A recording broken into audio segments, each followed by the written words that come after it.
Continuing with Shantideva's text, chapter 8. Okay. And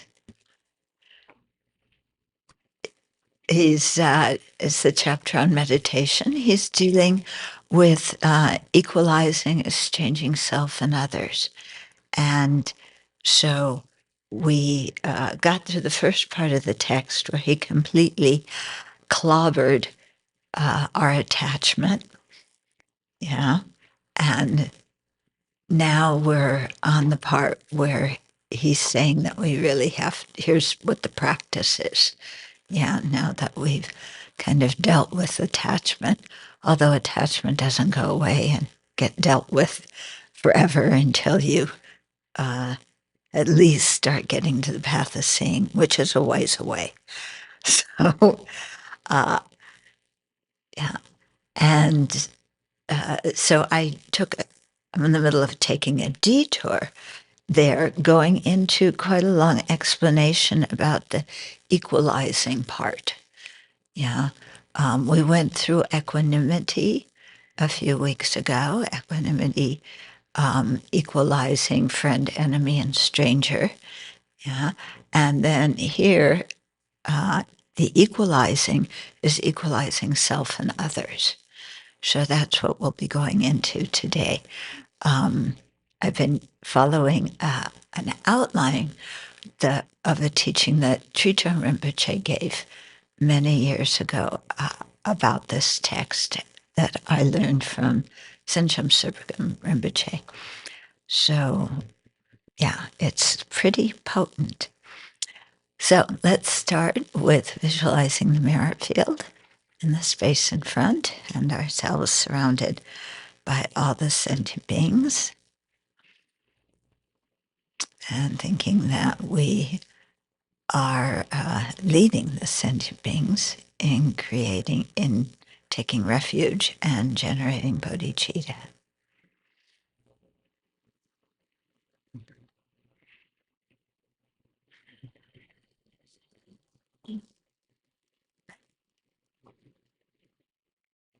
So have a few minutes of silent meditation.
So let's generate our motivation.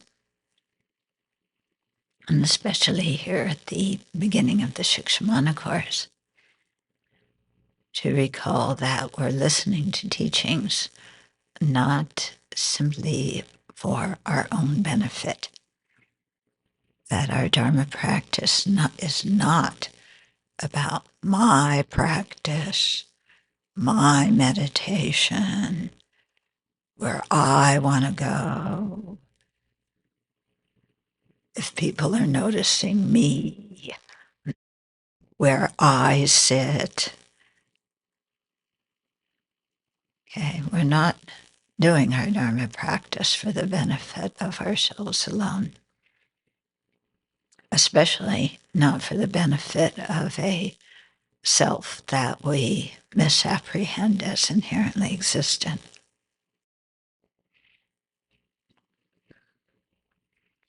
But rather, our motivation is to really be of great benefit to all the other kind sentient beings.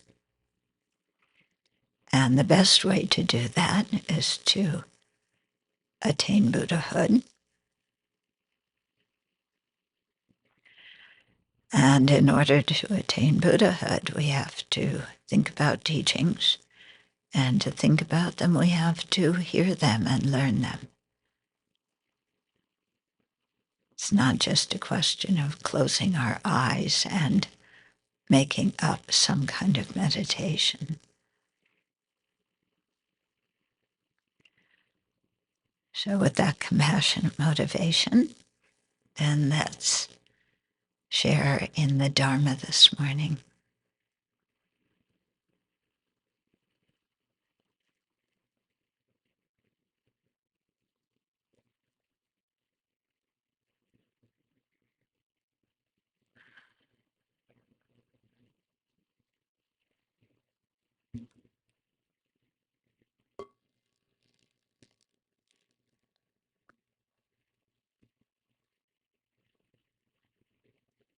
We may think what we do as one individual is not really so important, or we may think it's only important to ourselves. But that is not actually the case. One individual can do a lot of good for the world, and one individual can also do a lot of negative stuff and make a big mess. So when we are equalizing self and others and seeing that we all want happiness and not suffering equally, and so there's nothing to make a big deal about in terms of ourself and our own self-importance. We're not saying that we aren't important at all. We're not important in the sense of our happiness being more important than others, our suffering hurting more than others. Okay, it's in that respect that we aren't important. We are important in that our actions affect others. And if we transform our mind, and if we're able to generate compassion and bodhicitta, that can have a very big effect on others. Okay? So it's like when we were going through Shantideva talking about the body, how there's, in chapter 8, the body is just some foul thing that, no sense being attached to. In chapter 1, the body is the basis of our precious human life, and we respect it and keep it clean and use it for our Dharma practices. So we don't want to get confused in these different ways of looking at the body or looking at the self, because they each have a certain purpose in a certain context. Okay? And I say this because our mind, as we have discovered very often during teachings, likes one simple, clear answer or one simple, clear way of looking at something. And such things do not exist. Okay, so we have to have a big mind that is quite flexible to look at things from different perspectives. Okay, otherwise we can come out with the wrong answer, or the wrong perspective.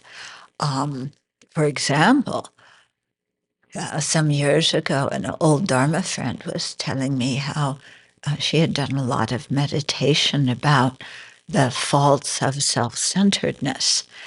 And she really began to put herself down and, just kind of, what a disgusting person I am. I'm so self-centered. I can't do anything right, da, da, da, da, da, da, da, da. And she went to see one Lama to ask if this were a correct, way to meditate, a correct conclusion from the meditation.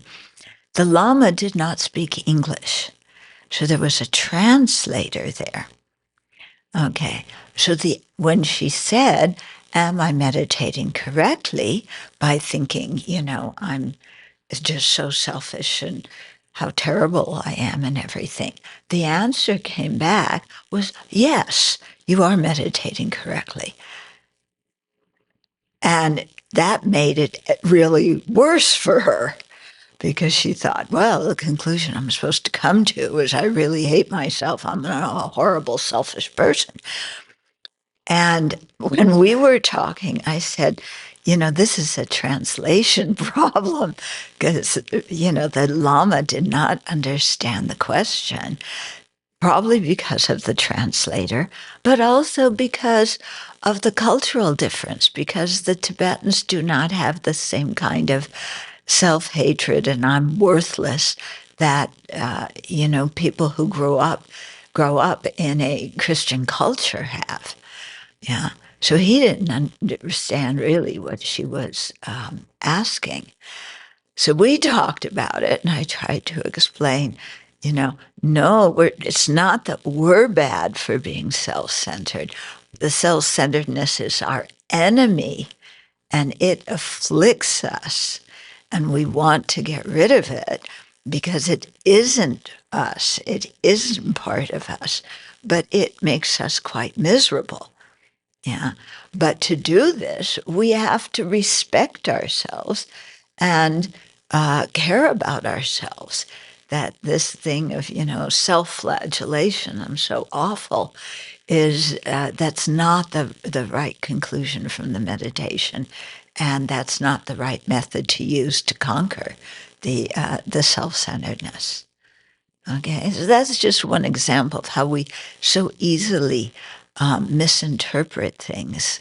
Yeah, especially because we're quite habituated with one perspective of looking at something, and so we just fall back to that, and it takes really a lot of effort to change that perspective, and then to develop a new habit of looking at ourselves and others with that new perspective. Yeah. So it's a process. Okay. So in talking about equalizing, exchanging self and others, I was saying that are there's 9 points in the meditation, and they're divided into 3 groups. Okay, so the first 2 groups concern looking at this issue from the conventional perspective, and the last group of 3 points looks at it from the perspective, the ultimate perspective. Okay, how things ultimately exist. So of the 2 that are the conventional perspective, the first one is looking at it from the perspective of others, and the second group of 3 is looking at it from the perspective of ourselves. So last week, we started in on that first group, the conventional group, looking at it from the viewpoint of others. And there, the first point was, dung, everybody wants happiness and nobody wants suffering, and that we are all equal in that perspective. So it isn't just friend and enemy and stranger are equal, but our happiness, our suffering is of equal importance with that of everybody else. Okay. Now, that's, of course, not the way we go through life thinking, is it? Yeah. We go through life, each one of us, thinking my happiness is more important than everybody else's, and my pain, my problems are more severe than everybody else's. Yeah. This is what sentient beings do. This is what each of us do, and trying to, pretend that we, are some magnanimous, beneficent person, is just, part of our mask, isn't it? Yeah. So, does this mean that we are bad people? Okay. Yeah, look at the syllogism. I am a bad person because I am selfish, because I'm self-centered. Okay, there's agreement. I am a self-centered person. Let's admit it. Okay, might as well admit it. We all know that we are. We all know everybody else is. Yeah. Okay. Now, does it pervade that if you are self-centered, you are a bad person? Well, what is a bad person? Yeah, we have to know. Well, we know what a self-centered person is, but what's a bad person? Yeah. Is a bad person somebody who is inherently, irredeemably evil? Do you know anybody who's inherently, irredeemably evil? Somebody's going to say Hitler. Yeah, Mao Zedong, Stalin. Yeah. But I'm sure if you ask any of their family members or their friends, they would say, no, they're not inherently evil. They care about us. They take care of us. They're very kind people. Hmm? Yeah. So who is some kind of inherently evil person? Yeah. So an inherently evil person can never change.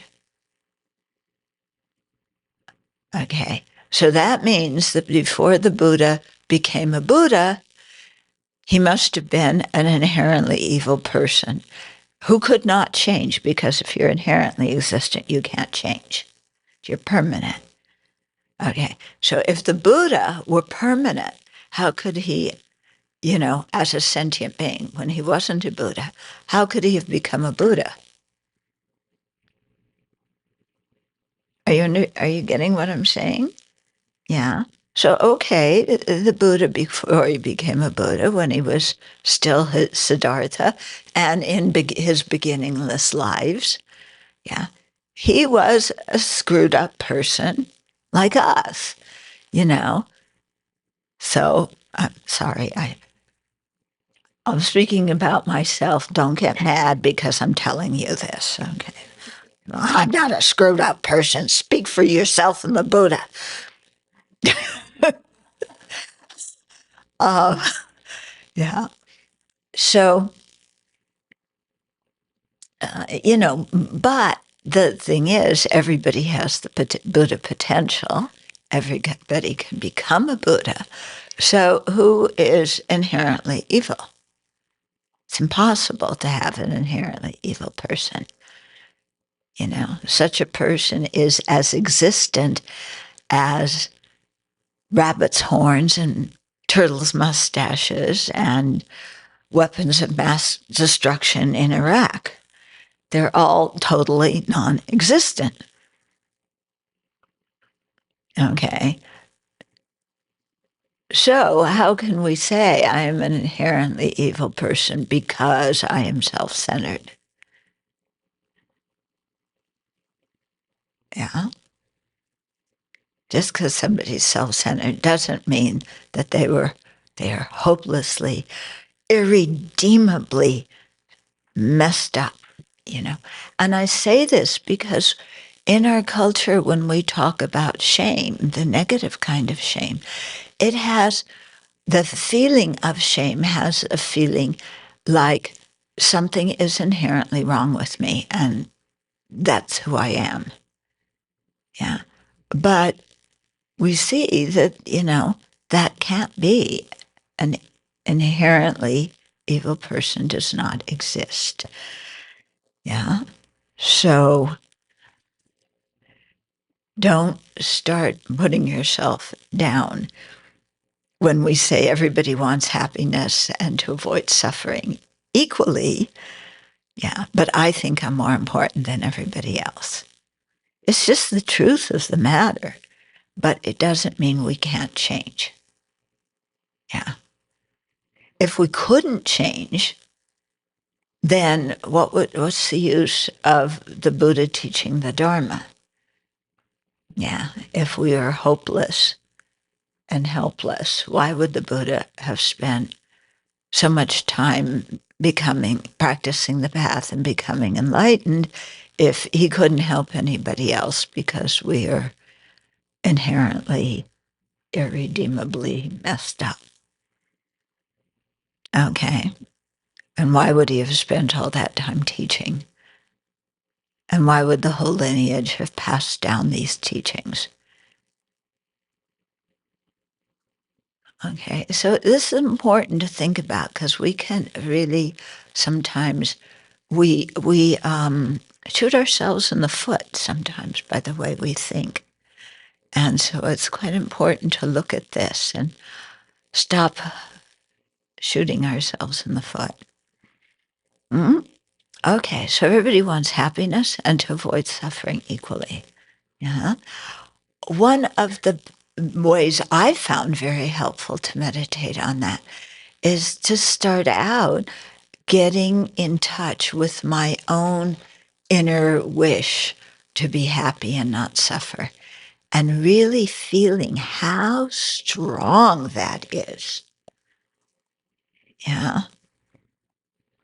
Yeah. So as you know, I've been having trouble with my leg. So when my leg hurts, it's so easy that pain occupies the entire mind, and all the mind can think about is my pain, not just pain. If I felt pain, just pain, I could do that with the, establishment of mindfulness on the body, just recognize pain as pain. But my pain, then the whole thing becomes really serious because this is my pain. And if I have a pinched nerve in my back, maybe I'm going to be crippled by next week and I'm going to be in a wheelchair and I'll never be able to walk again.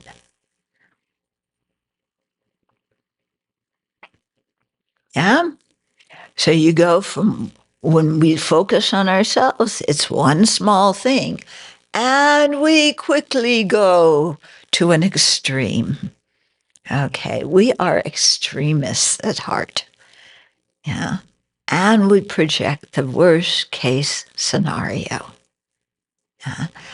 But, there's hundreds, millions of people, billions of people. There's now 8 billion human beings on this planet who have pain today. Yeah, probably some of you have pain today. Oh, my leg hurts. I'm sitting here cross-legged. Oh, my back hurts. Oh, my shoulder hurts. My little toe, again, it's killing me. Yeah. So we have pain. This is part of having a body. Why does my pain become more important than anybody else's? What is the justification for that? Okay, when there's 8 billion human beings, and who knows how many animals, and who knows how many insects. Yeah, all the insects, the bugs that are crawling around here, the stink bugs, the spiders, the flies, you think they don't experience pain?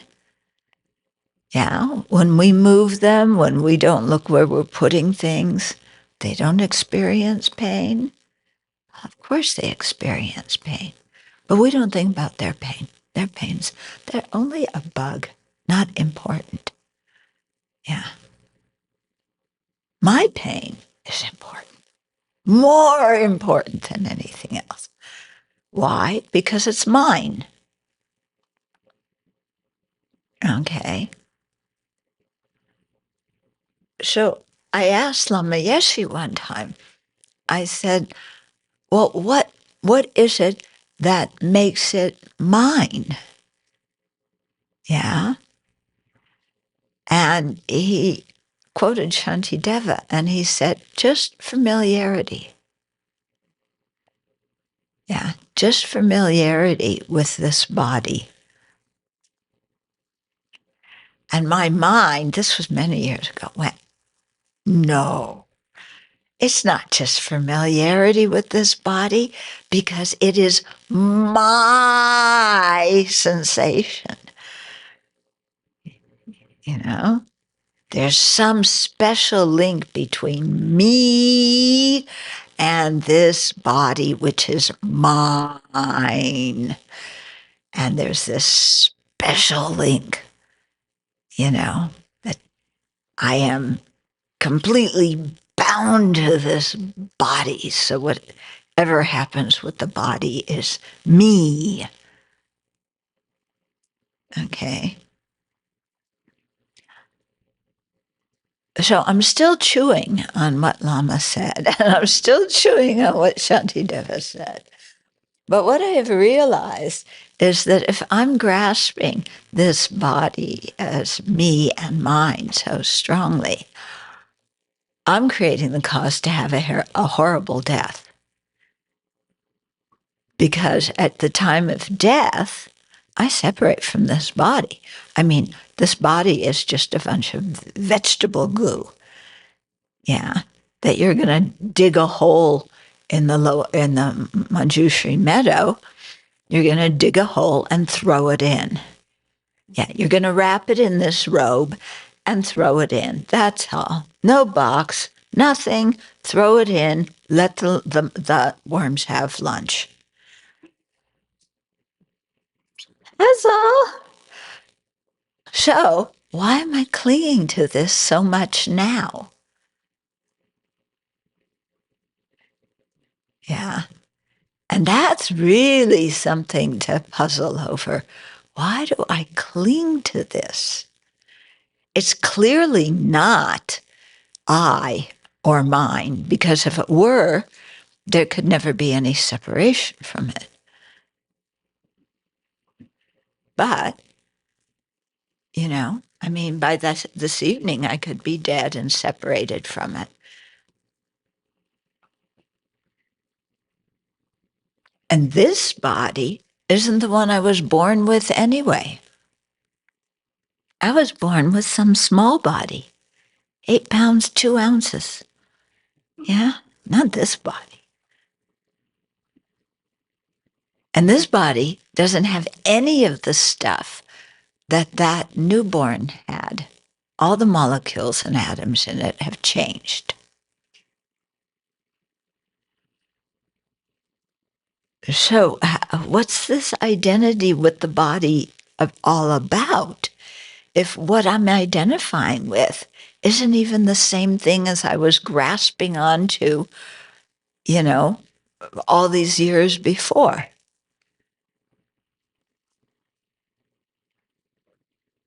Okay. So, this is the way we kind of really dig into it. We can very easily say, skim over it. Oh, of course, everybody wants happiness and nobody wants suffering, and we all want it equally. We know this before we come to the Dharma, don't we? Yeah, we don't need Buddha to tell us that. But what we need to do is understand what the Buddha's talking about. Yeah, we know the sentence, but we don't really get the full impact of it. Yeah. Because the grasping at I and mine, and especially my happiness and our aversion to pain, is really strong. And this holding on to this thing. But we're not even holding on physically. It's our mind, which has no form, that is mentally holding this thing. That's crazy, isn't it? Yeah. And then we start to see how strong the mind is, that the mind can create this totally ridiculous, illogical, unreasonable way of looking at something and think it's totally true. Yeah. Don't we? And when we look at it logically, it's crazy. Yeah. Why do we think, you know? And they even say that the thought that I am the body, that isn't even an inherent thought. That, it sure feels inherent, doesn't it? Yeah. But they say, no, it's not an inherent thought because we can imagine switching bodies. We may say, oh, that person's body is more attractive than mine. I wish I could change bodies with them. And we can think that. And they say that thought shows that we don't inherently grasp ourselves as the body.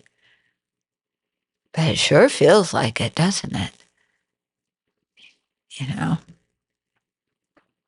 But when we look, what is this? And what about it is I or mine? Yeah. What is I? What is mine? Okay. Anyway, this is supposed to be on the conventional level. I'm going into the ultimate level. Okay, but I think you get the point. Okay. So, a lot to think about here. Then the second point from the viewpoint of others, is that it's not right to give to some beggars and not others, but we should wish to benefit others equally. Okay?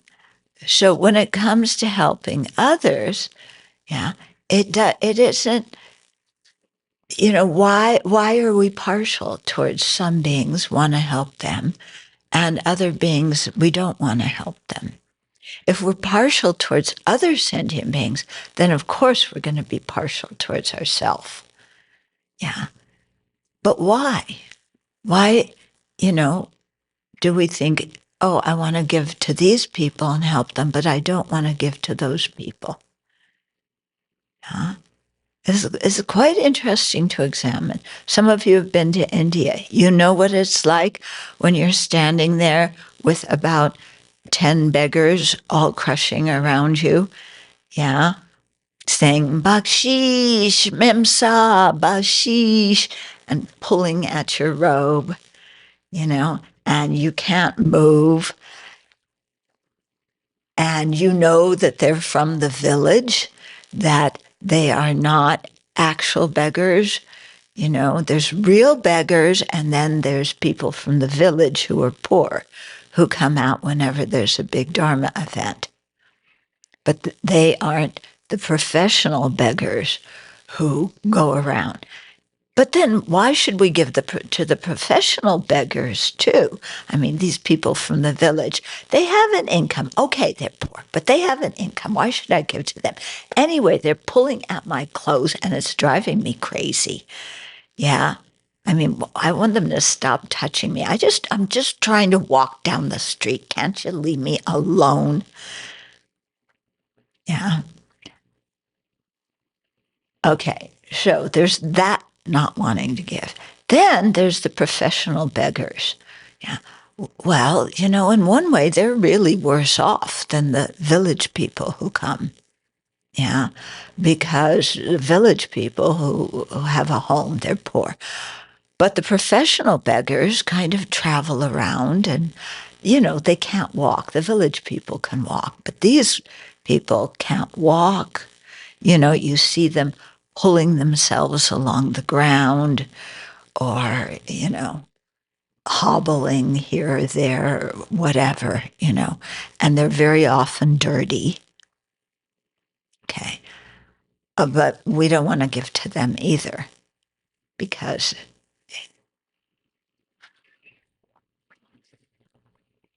they look so ugly and them too, they don't touch us because they can't move very well. But we're just trying to walk down the street and they too are calling out Memsa Bakshish, you know.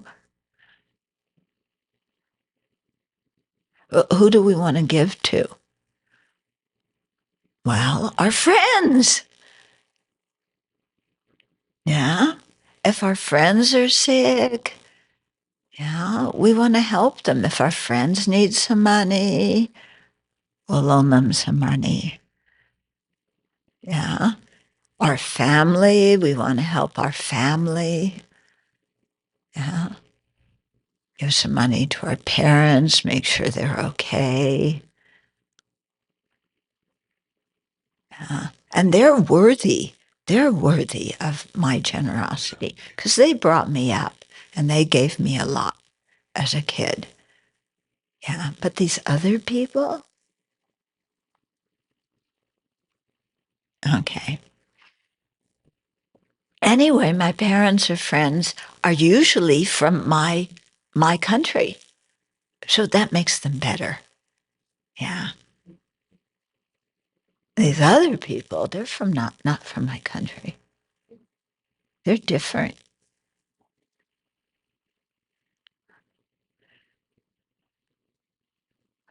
Okay. But when yeah, we have this kind of prejudice, don't we? Yeah, we talked about it last week. How we judge people by socioeconomic status, educational status, race, religion, you know, if they're healthy, if they're sick, age, yeah, weight. I mean, we judge people a lot based on very superficial criteria. Yeah, and we put them in a box, and then we let them sit there. That's because that's who they are. Okay, but when we step back and look at it, yeah, all these beggars, no matter whether we know them or don't know them, they're from the same country or ethnic group or whatever that we are, they're all equal in wanting happiness and not suffering, not among themselves, but they're all equal to us in wanting happiness and not suffering. So we consider ourselves fair people, don't we? Yeah. Those of us who are American look at Washington, D.C., or we look at what's going on with certain political parties, I won't mention who, and we say, oh, corruption, corruption. Yeah, they're bringing democracy down. They don't believe in things being fair. Well, do we really, in our hearts, believe in things being fair? Is it fair? Is our partiality fair?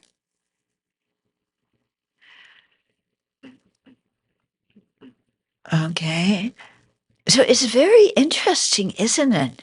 How we give ourselves all kind of space to be totally inconsistent, and we don't give anybody else space to be inconsistent.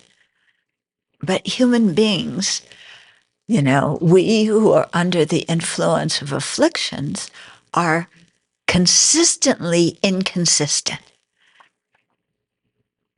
Yeah. We're happy one day, we're moody the next. We're generous one day, we're stingy the next.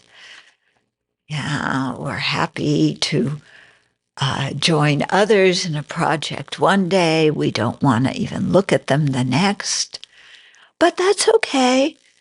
I'm okay. It all makes perfect sense. Well, okay, maybe I'm a little inconsistent, but I'm not like other people, who are really inconsistent. Yeah. And anyway, I'm working on it, so I'm not as bad as those people. They don't even notice it and work on it. So I just continue being consistently inconsistent and thinking that I am consistently consistent when I'm not. So I'm actually consistently blind to myself. Yeah. But that's okay. Yes, I have my problems, but it's okay. They're not as My faults are not as bad as other people's faults, and I know the Dharma. I really try and be a good Buddhist. Yeah. You want to see the list of initiations I've taken? That'll show you what a good Buddhist I am. Yeah. And you want to see all my photos who've been signed by my lamas with my name on it. 2 children. And then, with my teacher's name. Oh, you see what a good Buddhist I am? Yeah. But the reality is, yeah, that our self-centered mind kind of runs the show, doesn't it? And we justify everything. Okay, and this is why it is incredibly important to have a sense of humor when you practice the Dharma. Yeah, it's really important to be able to laugh at ourselves. If we cannot laugh at ourselves and cannot laugh at how ridiculous our thinking is sometimes, then we get really stuck. Then that's when we fall into the inherently existent evil person. Because we're either the inherently existent marvelous person or the inherently existent evil one, and we go back and forth between the two. Whereas neither of those people actually exist. Okay? So it's not fair, if we have beggars to help one and not help the other. Yeah. So then, okay, so we hear this, also when you start hearing about the first perfection, generosity, yeah, give up your body. Come on, Shantideva, give up my body. No. Okay, I'm going to be like that lady in the Buddhist time with the carrot, giving it from one hand to the next. I can handle that. Did you hear about the story? At the time of the Buddha was very miserly. She couldn't give anything. So the Buddha had her. This is a carrot. Practice giving from one of her right hand to her left hand and her left hand to her right hand until finally she could put it out in somebody else's hand. Okay. Poor carrot got really messed up. Can you imagine? So, yeah. So then we go, okay, yes, it's true. I'm partial. I'm partial to myself. I'm partial to my friends and relatives. But what do you want me to do? You want me to give everything away? Shantideva, is that what you're saying? That I'm supposed to go back and give everything away? Yeah. I can't give everything away because then I won't have anything. Yeah, well, that's true. So we do need to be practical because if we give everything away, then we're going to wind up begging from other people, and that's going to be a nuisance for other people. So we have to, take care of ourselves. But we don't know how to take care of ourselves. Yeah? Because we think, oh, okay, she's saying I can take care of myself. Yeah. So, then we want to go practice alone in our cave with central heating and aircon in the summer, and have a list of friends who are always carrying up chocolate to our cave to feed us, and writing us messages telling us what good examples we are. Yeah, that sounds good. Okay, I'll take care of myself that way. Okay, so we don't really know, what does it mean to take care of ourselves? Yeah, where's the line between, taking care of ourselves and being self-indulgent. That is difficult. Yeah. Venerable Jigme and I were talking about that yesterday when we rode, or yesterday, a few days ago when we rode into Spokane. Yeah. How difficult it is to, find that line of balance. We talk about we really want to be a balanced person, but we think about, and I consider trying to be a balanced person kind of one of the major aims of my Dharma practice. Because if I can't be a balanced person, I'm not going to be able to do anything else. But what in the world is a balanced person? And when do you know that you're in balance? And the strange thing is, sometimes you really do feel like you're balanced one day, and then the next day, you don't feel balanced at all. And you have to recalibrate what it means to be balanced. And then by the time, maybe mid-afternoon, you feel balanced again. But by the time you get to the evening, you're exhausted and you're unbalanced.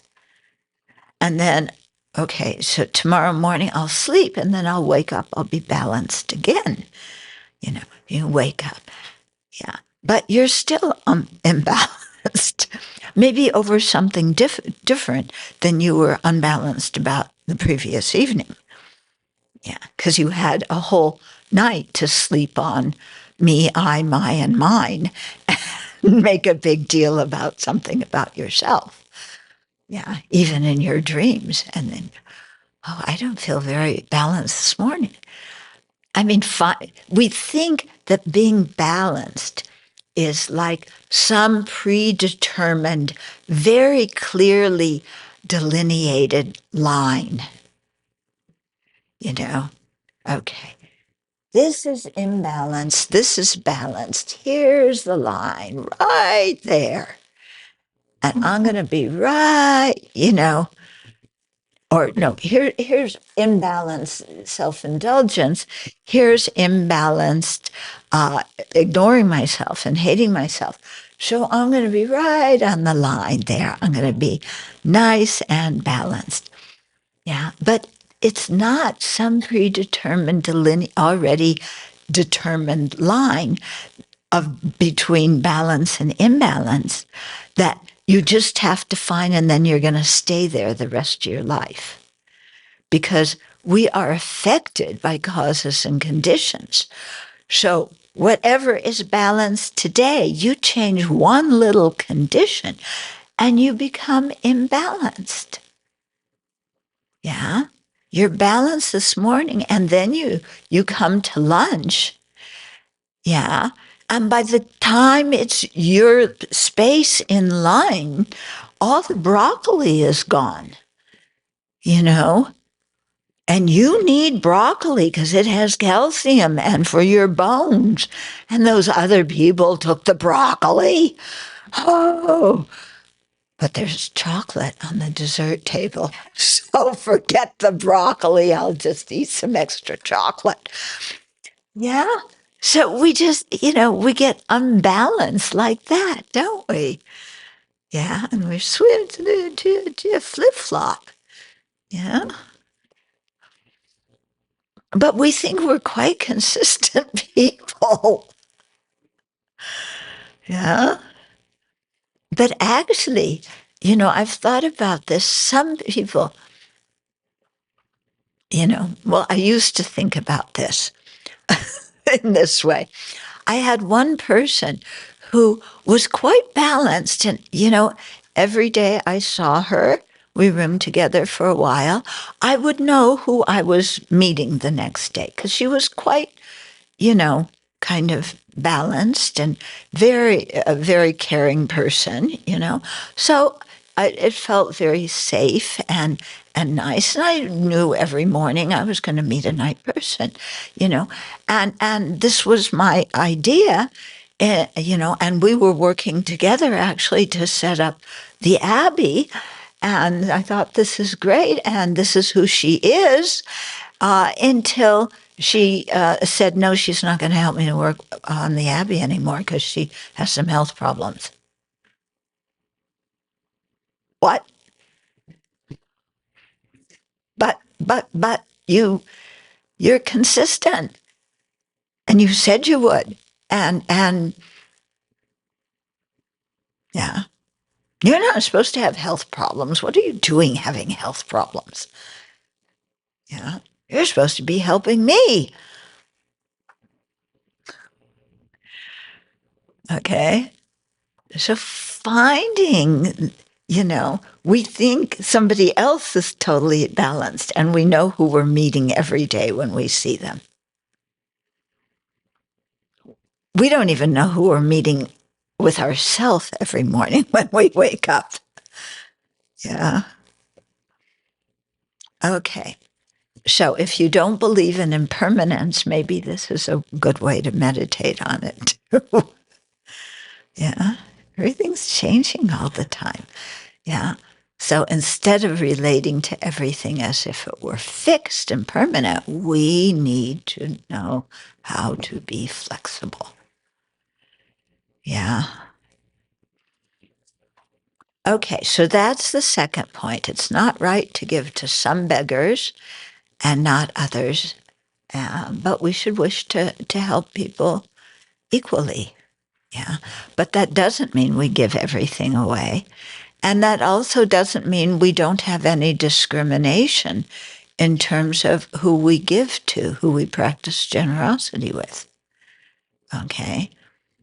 I don't know about you, but I want to make sure when I give something that it's going to be used properly, especially if I give a financial donation. Okay. So if I meet somebody at a gas station who looks like they're stoned and they're asking me for money, I say no. Yeah, because I know they're going to use it, and go out and get some more dope. Okay. But I will give them some food because I know that even if they're loaded, they're hungry. Yeah. So I can give them some food. That's fine. I don't give them money. Yeah. And when I give to charities, I like to know that it's being used responsibly. So I often look at the reports or I ask questions, because is this just one person asking me to help their friend in another country? And, one time that happened and I gave some money, because it was somebody's friend in India. And then some time later, I asked, well, how's your friend? And the person I gave it to said, well, I never was able to get the money to her to get it to India. So where is the money right now? I forget what she said. But, I check things out and make sure people are reliable, and that things get used properly. Yeah. But does that mean I never give to beggars? No, it doesn't mean that either. When I lived in Dharamsala, yeah, there were certain beggars who lived in Dharamsala. Yeah. We all knew each other. Yeah. Yeah. Those of you who've lived there know. And whenever I was going to town to buy groceries, they would be sitting there and we'd say hello and I recognize them and they recognize me. And, and then what started was the internal battle of, yes, I know them. They're no longer in the stranger category. They're the beggars, my neighborhood beggars. Yeah. So I should give, you give to the people you know and you live with, and they smile at you and you smile at them. But I'm living in India and I have $50 to my name and no benefactor. And in those days, a cup of tea cost 25 paise. 25 paise. Now it's like, how much is a cup of tea now? Must be at least maybe 10, 15 rupees. Okay, we're having a consultation. Yeah.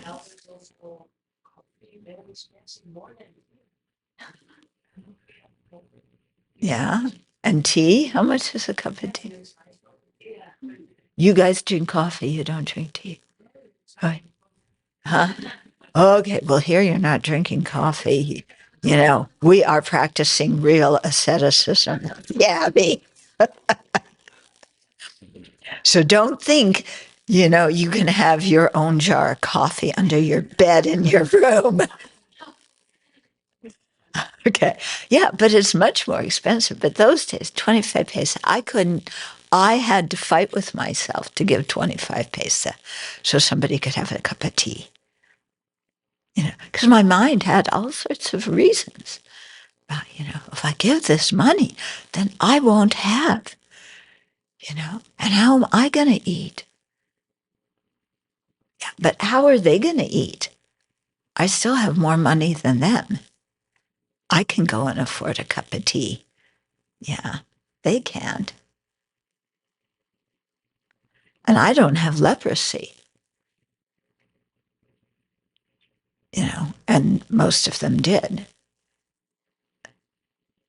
So then you really see your self-centeredness. And that's when Geshe Nalang Daryes, he was the teacher at the library in those days. His voice was like somewhere, because he would teach us about generosity. And it's like, I'm walking past these beggars who want 25 cents for a cup of tea that is this big. And I'm fighting with myself. And Geshe Nalang Daryes saying, you create so much merit when you're generous.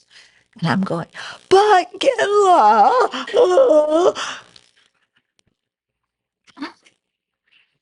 okay. So that's the second point, There's a lot to chew on here, isn't there? We keep digging and we just see more and more self-centeredness. But that's the reality of being, in samsara. So we got to get out. Okay, the third point.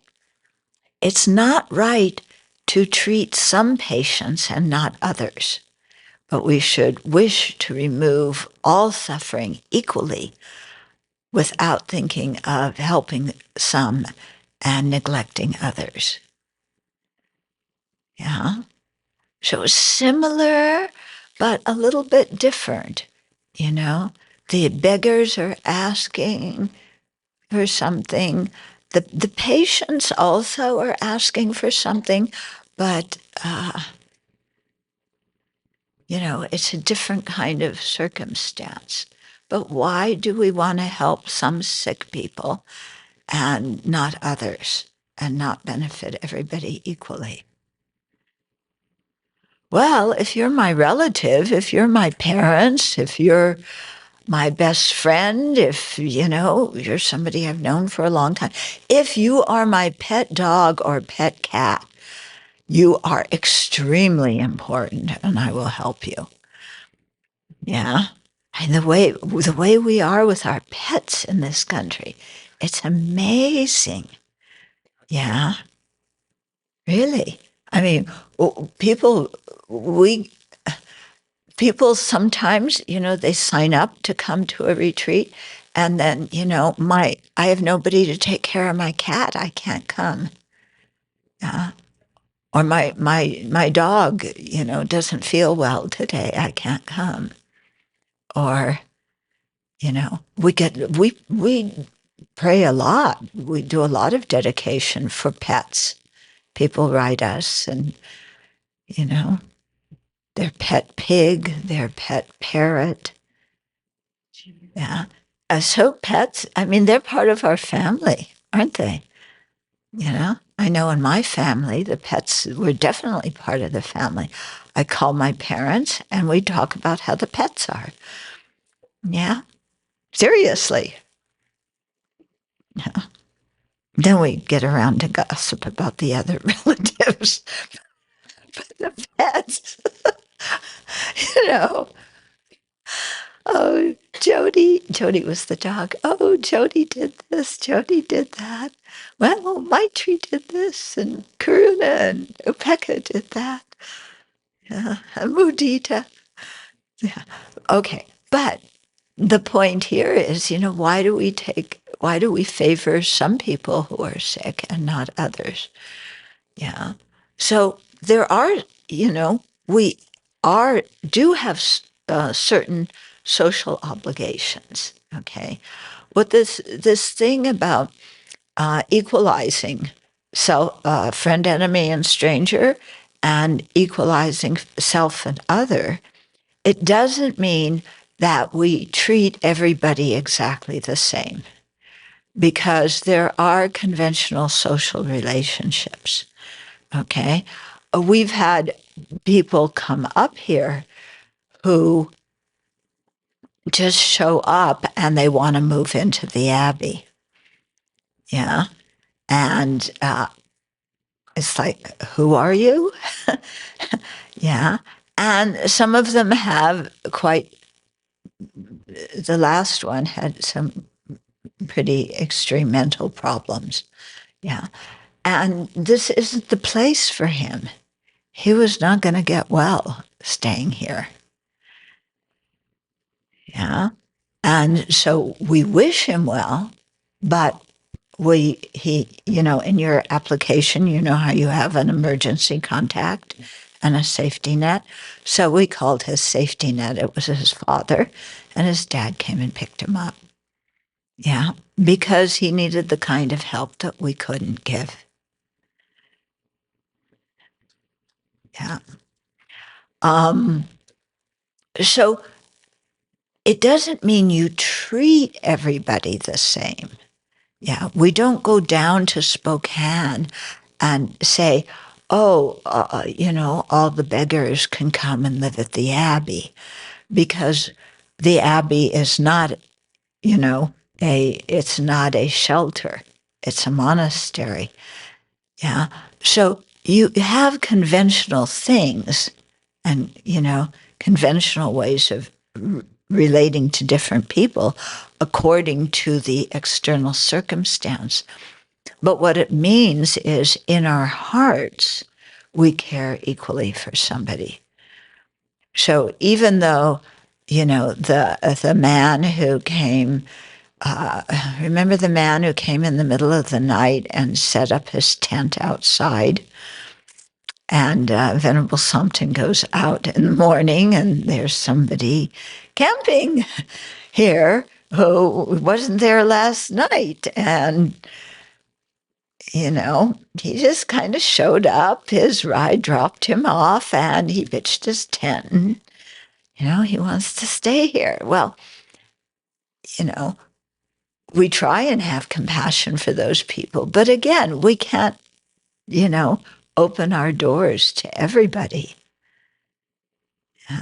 Because we're trying to have a monastery here. If we start doing that, then there will no longer be a monastery.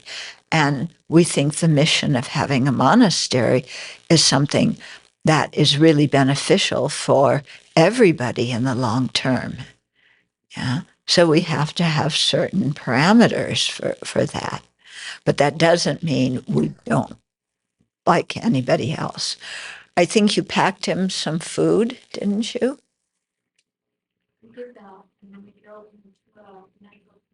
Yeah. Yeah, he had bed bugs and he had health problems. So we gave him some food, drove him to Deer Park, was it? Yeah. And so he could get the medical attention that he needed. Okay. So we try and do what we can, but it doesn't mean you treat everybody equally. You have to take into consideration, situations that might be dangerous and not be real Pollyanna about it. Yeah. Okay. But so here we're really talking about changing the mind. Yeah. But changing the mind should have a change on the behavior. So if we weren't trying to practice compassion, then the guy who pitched his tent, she would have gone out and said, "What the hell do you think you're doing here? Get off of our property," and gone and taken out a shotgun. That's what some other people in this neighborhood would have done. This is, a rural neighborhood and people have shotguns, and they don't necessarily like people on their property. So, then they would have done something like that. Just get off here. I don't care how you're getting out. Just get off my property. Yeah. The man who remade our first, when we first moved in here, the septic system had to be redone. So one of the men who were working on it, he came out and, I was talking to him because I thought, I want to get to know the people in the neighborhood and in the area. And we started talking, and he's a libertarian. Well, libertarian's okay. I can understand that. And then he told me the story about how he had a lot of guns. And the sheriff, something, I don't know, he was making noise with his guns or something. Anyway, the sheriff came to his property to talk to him about the noise, and he took out one of his guns and told the sheriff to get off of his property. Uh, hmm. Okay. I don't think I'll invite him for lunch. This could be dangerous. Yeah. But I can stand out there and talk with him. And eventually, we found something that we both cared deeply about. He was telling me how he is quite involved in his children's education. Yeah. This was before the school board meetings were turned into political events. But how he really cared about how his child was getting educated and making sure his child was behaving well and doing his homework. And so we talked about the importance of parents, really taking care of their kids that way. And it was a fruitful discussion. We both, could share that point. Okay. So you can find something to talk about with everybody when you try, and make some kind of connection with everybody. But, so we were aiming to level the field and not favor anybody in our heart. Yeah. But to be able to wish everybody well. But we relate to people depending on the social circumstances. Yeah. Yeah, because if an old friend, if you're living in the city, if an old friend knocked on your door at 8:00 in the evening and said, "Oh, I just wound up here and I don't have any place to stay," if it's an old friend, you would say, "Yeah, come on in," wouldn't you? Because you know the person, you trust them. Yeah, you don't want them to be out on the street. But if somebody you don't know came, you wouldn't do that necessarily because there could be some danger involved, And I think women are probably more sensitive to that danger than men are. Maybe men would say, "Yeah, come on in," but I think women would not do that. Yeah. Okay. So those are the three reasons that come from, the conventional way of looking at self and others from the viewpoint of others. In other words, who they are. Yeah. Okay. Any questions so far? Yes. Venerable, how can we deal with this deep and profound, like, personal distress when we see or think about the suffering of others, especially people or like someone who cannot defend themselves. In my case, like animals or like babies. What is your, I mean, the personal distress is so hard that I just can't. Yeah. What is your... Yeah. Okay. So I think one thing is to recognize when it's personal distress and be able to say to ourselves, this is not compassion, this is personal distress, and it's getting in the way of my compassion. It's getting in the way of my being able to actually help this person. Yeah. And to really call it out in our own mind, because when we cannot be honest with ourselves about what we're feeling, then we don't apply the antidote. Yeah. So we say, oh, I'm so compassionate, but I'm crying and I can't help them. But look how compassionate I am. Yeah. Well, yeah, there's some compassion, but it's a lot of personal distress that's interfering with the compassion. Yeah. So we want to really be able to differentiate those. Yeah. And then if we see there is personal distress, because it's, if you're right smack in the middle of the situation, you have to do something different than if you're on your meditation cushion. On your meditation cushion, you have the time to really reflect on it. And what's my personal distress all about? What is it that is alarming to me? What is the affliction that is coming up here for me? Because we usually think if we have personal distress, that first of all, it might be virtuous because we're compassionate, or we might think, oh, it's attachment for the other person. I care so much about them.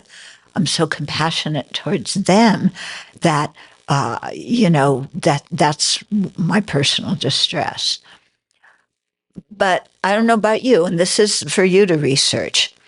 My personal distress is because I feel uncomfortable seeing other people suffering. So my personal distress, again, relates back to I. I feel uncomfortable seeing them suffer. Yeah. I feel threatened in some way by their suffering. If it's somebody I really care about, then the mind goes, oh, they're going to die. Extremist mind again. Yeah. Oh, they're going to die.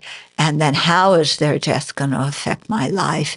And, oh, this is going to be terrible. And then this will happen, that, because it isn't just somebody dies and that's it. There's a whole, chain of events that happen after that to you, to the other people around you that influence you. And, there's fear about that. Yeah. What's behind the fear? Yeah. Attachment. Yeah. I don't like feeling uncomfortable. I don't like feeling distressed.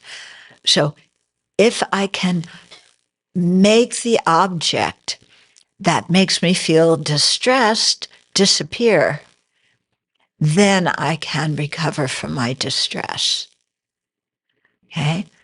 So if Aunt Ethel is in the hospital and, Aunt Ethel brought me up, and she brought me up as a kid, and I love her, and she's in the hospital. It's so difficult to go and see her in the hospital in that shape. And what am I going to say to her? She probably won't make it. What am I going to say to her? I don't want to say that. I don't want to be in the situation of making healthcare decisions for her. And she didn't leave, her papers aren't in order, so I don't know what she wants and how we're going to pay for it, because she never did a power of attorney either. and I don't want to deal with this situation. Okay. Or, my pet dog, who I love so much, is, he's having seizures. And, I can't stand to see him having seizures. If I euthanize him, then he's out of that suffering. And then I don't have to see this dog that I love so much having seizures. Yeah. So often with the personal distress, it's we try and do something with the object to get it away in some, shape or form, so that our our pain stops, our grief stops. Yeah, but the way I think first, really seeing where the personal distress comes from and is really important, calling it out, and then tracing it back. What is it coming back to? Well, there is some genuine care, but there's also a lot of me, I, my, and mine in there, and that's presenting an obstacle. Okay. So what can I do? Well, in the case of Aunt Ethel and the case of my dog, what was the Buddha's first teaching on? What was the Buddha's first teaching? Yeah, but within that, what was the first point in that? Impermanence. What was the Buddha's last teaching? He died. Impermanence. Okay. So, why am I having personal distress? Because I'm not seeing impermanence. I want things to be fixed and predictable and permanent. They should not change unless I want them to change. If I want things to change, then impermanence is great. But if I don't want anything to change, it should not change. Do I have any control over it? No. Does anybody have any control over it? Can anybody stop change? No. Change is in our very fabric. It's the very fabric of our life. Okay? So if I can habituate myself with change, and I know, Aunt Ethel changed from the way she was before, and Rover changed. Yeah. Or Frisky. Yeah. Frisky, Rover. He had two names, Rover Frisky or Frisky Rover. They changed. And part of our being in samsara is aging, sickness, aging, and death. And they're going through that right now. And lo and behold, I'm going to go through it too in the future.